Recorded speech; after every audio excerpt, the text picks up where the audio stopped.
Alrighty, still on quarantine here, so I'm going on to lesson 53, which is going to be our second week out. We're doing lesson 53 here, but it is on the power rule for exponents, and a while back we did what was called the product rule. Product rule is just basically if you have like a squared times a to the third. There's a shortcut there where you can just add the two exponents and get a to the fifth. So we've talked about that before. This is actually called the product rule for exponents. It works when essentially you have an exponent on another exponent is what's happening. So we're not doing a to the fifth times a squared. We're doing a to the fifth and squaring that. So just as a bit of explanation, think about what that means.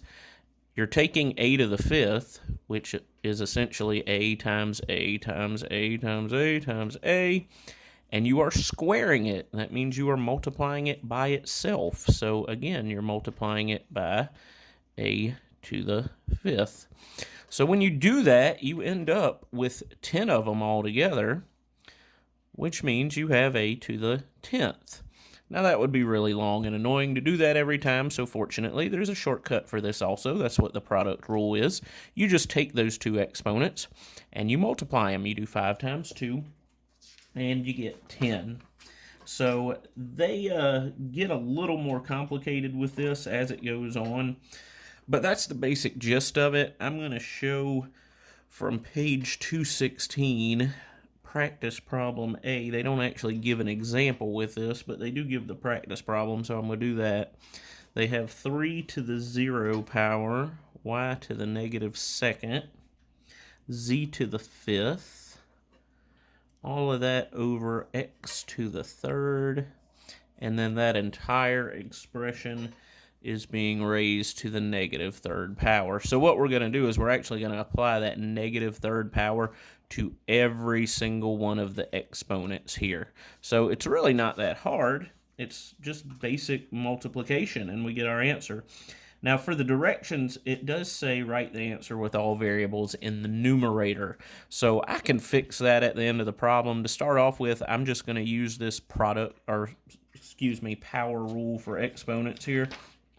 So I'm going to go ahead and do 3 to the 0 power to the negative third. So you do 0 times negative 3, you still get 0. So it's still 3 to the 0 power. And remember, anything to the 0 power is 1, which means we don't really need the coefficient at all. So it just kind of goes away.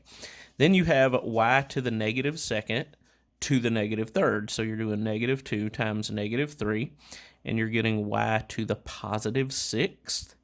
You're doing the same thing here. You're doing z to the fifth to the negative third. So 5 times negative 3 is negative 15. And then in our denominator, we've got x to the third to the negative third. So 3, losing my pen there, 3 times negative 3 is going to be x to the negative ninth. Now, like I said, the directions do specify that everything should be written in the numerator. So I can fix that here at the end. I'll just make this a whole number instead of a fraction. It'll still be y to the sixth. It'll still be z to the negative 15th.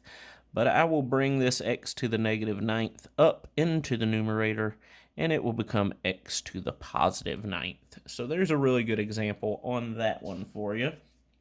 The other thing in the lesson is on page 216, and it's very easy. It's conversions of volume. I say it's easy because we've already done linear conversions. We've already done area conversions. This is just adding in one extra dimension. So we've been doing conversions of area for a while now, where our unit multipliers came in 2s. Now that we're doing conversions of volume here, they're going to come in 3s. So I'll do the first one, which is example 53.1. They want us to use 3 unit multipliers to convert 180 cubic feet to cubic inches. So like we always do on these, the number they give us in the problem, we write it as a fraction over 1, so 180 cubic feet. They want us to use 3 unit multipliers, 1, 2, 3. And they want us to use those to change it to cubic inches. Now remember, cubic units, cubic unit multipliers, they're going to come in threes.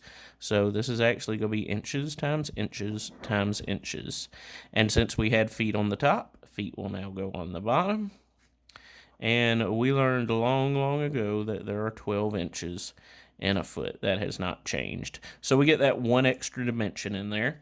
And so our answer is 180 times 12 times 12 times 12, which I'm going to write as 12 cubed.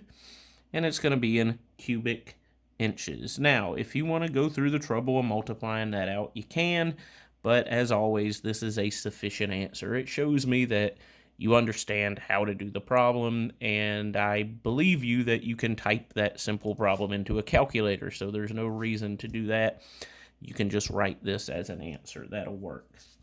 All right, that'll set you up for problem set 53 there. The other one for the week will be 54, and we'll do a separate one on that.